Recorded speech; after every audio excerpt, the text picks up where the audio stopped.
Check. Maybe. Possibly. Get it all out. I'm going to slurp my milk after I eat the cereal. Can you do that like a little bit longer? Yeah. Yeah. Sweet. Sweet. If you want to shift over to that side a little bit more. There we go. Are we good? Yeah, should be all right. Okay. Are we just gonna start? Are we gonna introduce ourselves? We'll introduce a tiny bit. Our names and pretty much. Yeah. I mean, this could be the intro. This could be the intro. Yeah, it could be. Hi, Mom. Hi, I'm Thomas. This is Lucas. We do a lot of fitness stuff. We want to be able to help people, give you some useful information. So that is exactly why. We're going to be talking a little bit more about our boy Richie Froning and his journey that he's been working on, and see if we can give y'all a little bit more insight into what actually makes sense for the everyday person, not the fittest man on earth. Yep. We need things outside our comfort zone. We need things to challenge, or else we get complacent. To me, I just want to win the CrossFit Games, and that was it. That's who I was, and that's how I've lived even ever since. I just have to have something to kind of look forward to or point to. I think that makes sense. Motivation, important. Yeah, some motivation, having something to work towards. Like, I've been a fan of Froning for a while, so I know like as his life had changed, especially like once he had kids, he kind of like took a step back from the individual competing, because it takes so much time and effort, which I don't think is realistic for the average person. Doing probably one workout a day is good. Right. And he switched to team, which he still dominated. Yeah, because then he started doing a lot more of the Spartan races, stuff like that, right? No. Or, okay. No, he just team switched to CrossFit. team CrossFit. Oh, okay. He does like mountain biking now. Gotcha.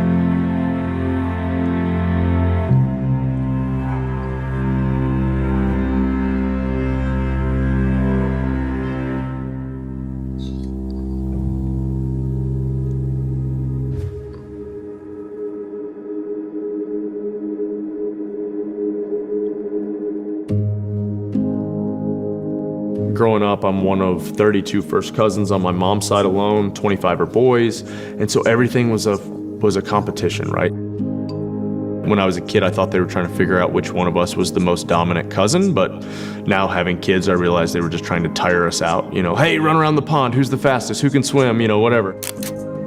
But they also created a little bit of something in all of us that is a little bit of a problem now. You know, we're still all hyper competitive. Having really good youth sports coaches, bad youth sport coaches that also... Fun fact. Yep. There is less cousins nowadays because the birth rate is declining. I don't know if that's important to the podcast, but who knows? Maybe it is.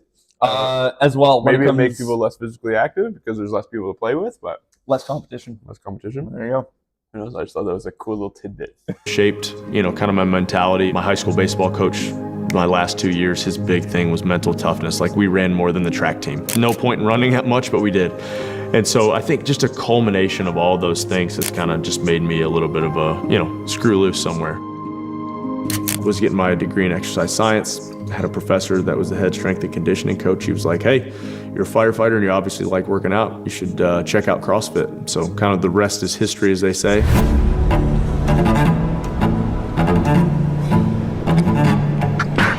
The day after the CrossFit Games, there was just relief. First one was like, oh, heck yeah, this is awesome. And then it was like, all right, what's next year?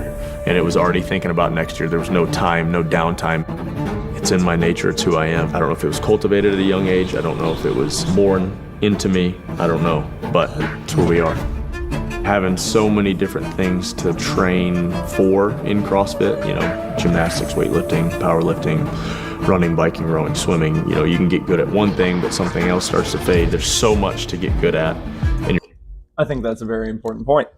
When it comes to CrossFit, from my own experience so far, this stuff's tough, man. Just being able to balance all of it without completely burning yourself out. It is, yeah. Is probably one of the biggest challenges is making sure that you're not neglecting anything, but also that when you are focusing on a specific kind of skill set, that you're not letting, again, everything kind of slip away while you try and progress. But you also can't switch things up too much, because then you're just not making any progress. Yeah, CrossFit can be hard to balance things for sure.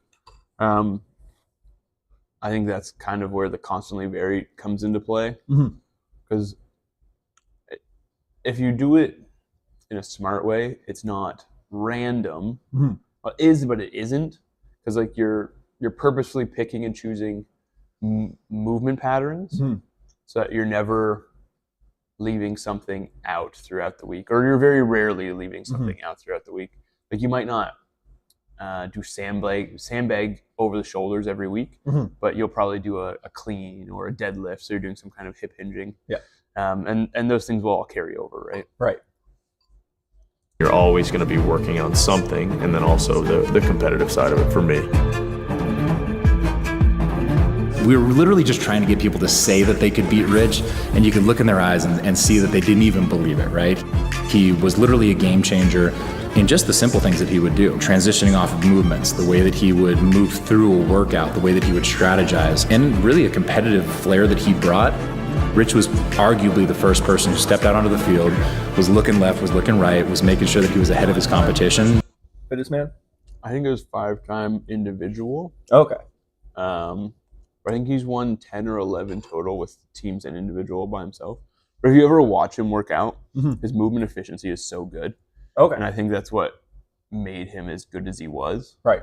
He was obviously super fit, of course, but the way he moves is so smooth and so like almost picture perfect technique on everything. Right. And I think a lot of that has to do with his sports background before getting into CrossFit, just like Roger Federer.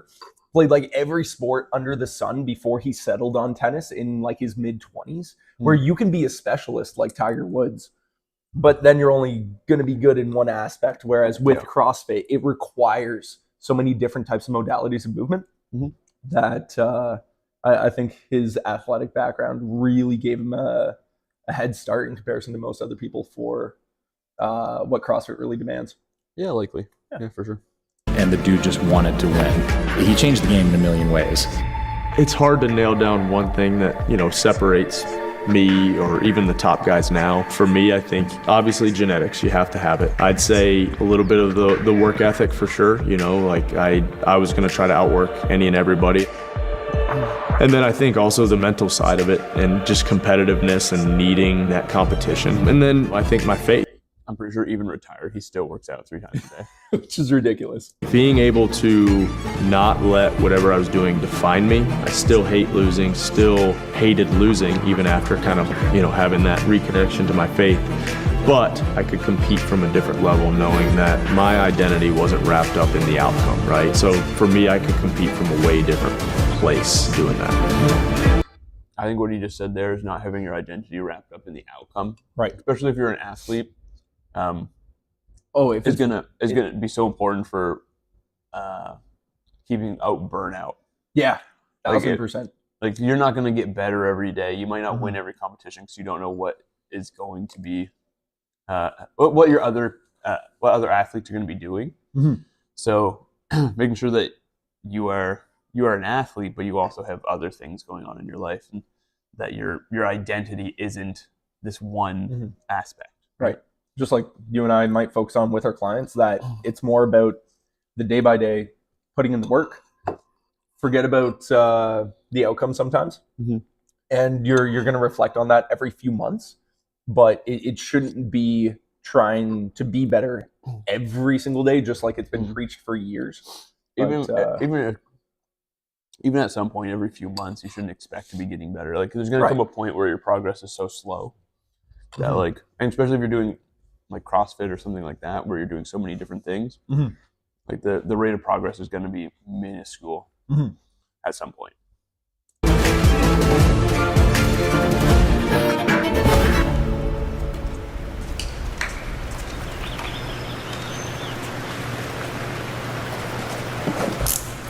I needed a new kind of thing to chase and a new, there's no real expectations of winning, but still want to do well.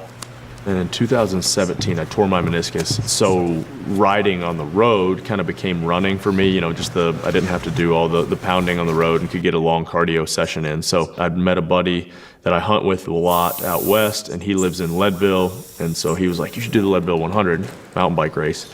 And so the last 2 summers I've done that. And it was something different. Over the past 15 years, I'd trained for the CrossFit Games every summer, and that was just, it. And so it was kind of fun to have a different goal, a different target.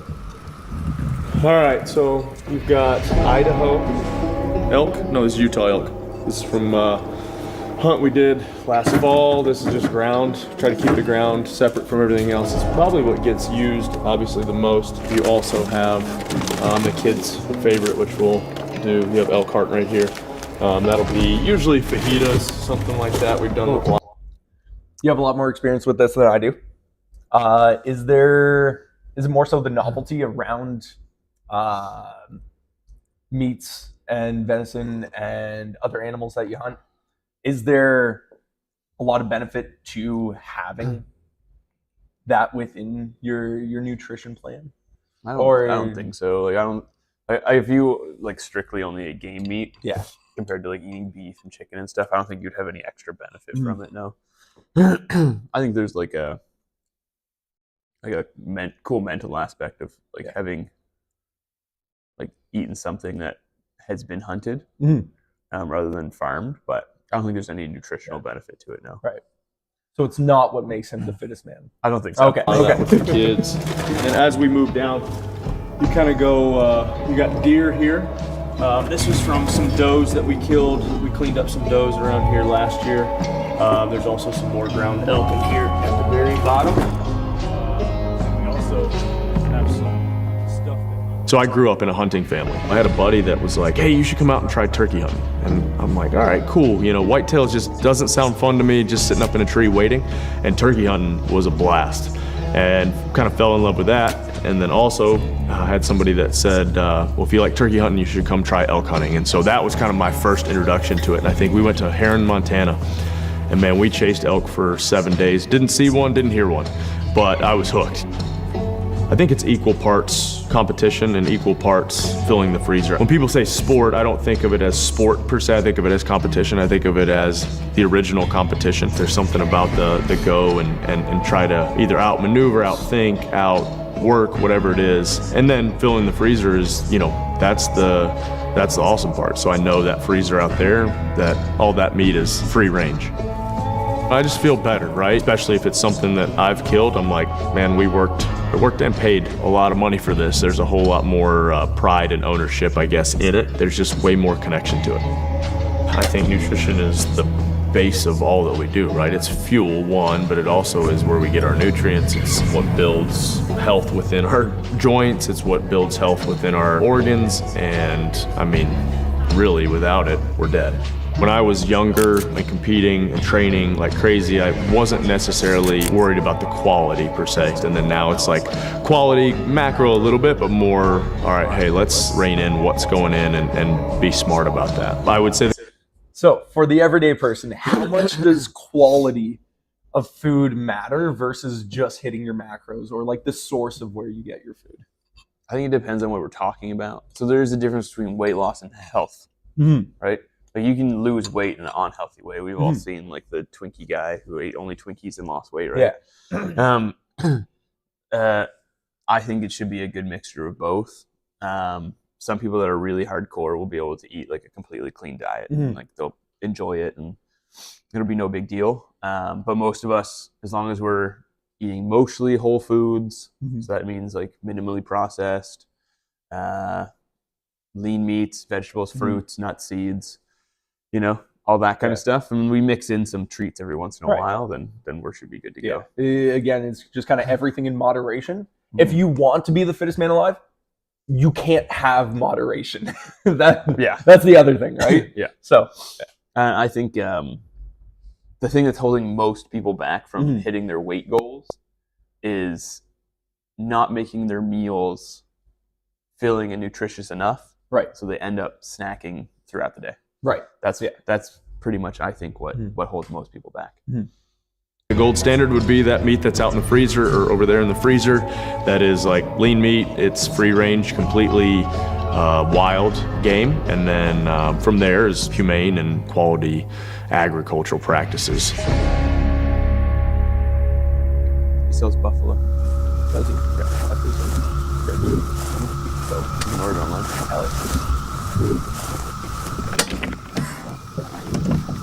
Or maybe it's bison. I can't remember.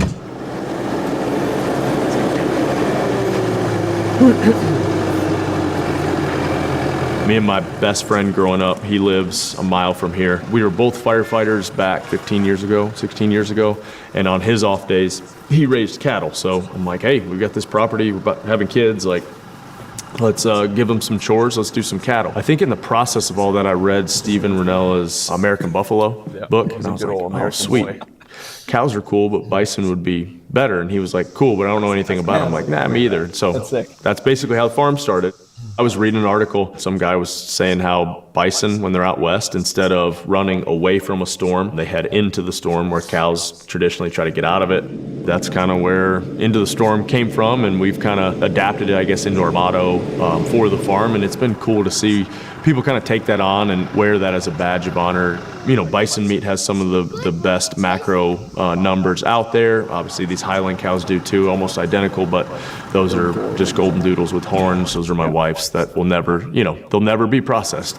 We know what goes into these animals, and so we know that what we're giving or selling as a product is good, and other families can have opportunities to have that meat and have access to that. So it's cool, special, and that the kids have a tie to that makes it even better. Oh yeah, they do like the shade over there, don't they? Cluster used to love that. I think that's probably one of the other biggest things that people miss out on seeing is with people that are naturally fit, or they've been blessed with the best genetics.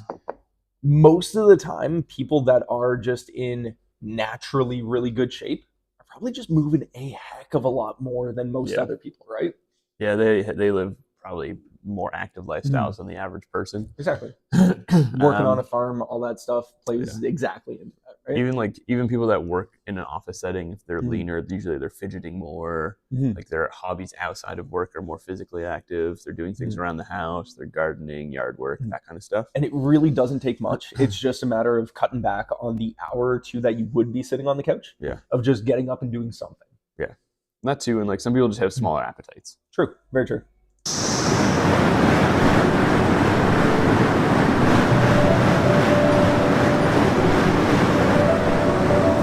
When I was competing, the only way I would define success was to win the CrossFit Games. That was literally the only way.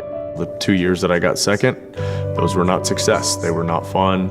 Leadville, you know, the success was to get the big belt buckle, and I did that twice. If we're to look at what success is currently, it'd be to be a good husband and a father, to teach my kids that what I do isn't necessarily expected of them, but, you know, I want to see them do hard things and, you know, show the importance of working together. I want to make sure that my kids, they find what makes them happy. For me, I always have to have something to kind of aim at, something to chase after, not necessarily a goals-oriented person. I don't need a 3-month goal or a 6-month goal. And so that's kind of our mentality of like, we're not going to seek out trouble, but like this 24-hour mountain bike race or Leadville or whatever it is that we're doing, I just have to have something to kind of look forward to or point to. It's funny, we'll talk about the Rich Froning effect. And that used to just be in reference to athletes who would come and train with him. And all of a sudden, like, wow, if you get invited to be on Rich Froning's team, you're going to win the CrossFit Games. If you get invited to come and train at Mayhem, you're going to elevate your game substantially just from being around him. There's something about being in his orbit that makes people want to elevate their game. He's created a fantastic team around himself, and I think that seed has kind of spread to all of those people as well. I don't know what the magic is, but it's there. What do you think the magic is? Like, I'm not knowing him personally, just knowing his online persona. I think he is like the personification of like the real life superhero. Yeah. Which like kind of all boys kind of want to look up to. So yeah, as we get older, finding like that real life personification of that, it's like, oh yeah, man, I want to be more like him. And I think that's what draws people towards him. 100%. And it's that whole identity aspect that allows him to continue doing it. Yeah. Where he hasn't seen himself in any other light other than the guy that needs to be doing the best. Whether it's been on the sports teams or in the CrossFit Games, he has that hunger and that desire, and he doesn't want to see himself in any other place other than first. Yeah. Which then just means that if his values align with that, then he's going to do everything in his power to be able to make sure that his lifestyle allows him to accomplish that. And I also think that he actually enjoys what he does. Like you'll see some people they don't like the process. And I think he truly does enjoy the process. He owns a CrossFit affiliate. Right. I think he coaches classes occasionally or like in special occasions or something like that. But you don't see that a lot with athletes in the CrossFit Games now. Like not a lot of them own affiliates. Right. I don't think many of them would have a level 1, even if they weren't given the level 1. Yeah. You know what I mean? If they weren't given the course. So, yeah.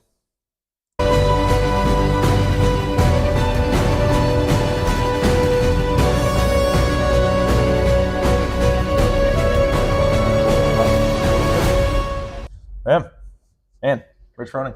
Rich Froning. What a guy. Good role model. If there's anybody else that would kind of be runner-up to somebody like Rich, or who else do you think is kind of on his level? Oh, that'd be tough. Like I don't know. I don't watch a lot of like athlete. Like Rich Froning is kind of unique, where he has the whole media team at Mayhem, so you see a lot of him. Yeah, you know what I mean. I don't think a lot of other athletes have that going on. Even Matt Frazier, like he's been doing it more lately, but I don't think he does it as much. No, as Rich does. And I think he also comes at it with a little bit of a different attitude, where it's the vengeance side of things to get himself on top. Whereas Rich just has that desire to be the best. It doesn't matter what anybody else is doing, like, right? Rich is like Goku and Matt Frazier is like Vegeta. Yeah, there you go. Like, who knows who would actually win when they're both at the top of their game, but I don't know. I'd probably put my money on Rich. Yeah. No, I definitely want to be paired with Rich, man, but Matt Frazier kind of scares me a little bit for... He's a beast. You can't... Yeah, you gotta he's an absolute animal. I think he's won the individual more times than Rich. Yeah. Or they're tied. I can't remember. Yeah, I think they're right about the same. Yeah, cool. Good stuff. Yeah, good video. Heck yeah. Fun stuff. Thank you for joining us. Hopefully that all got recorded. Hopefully. Sweet.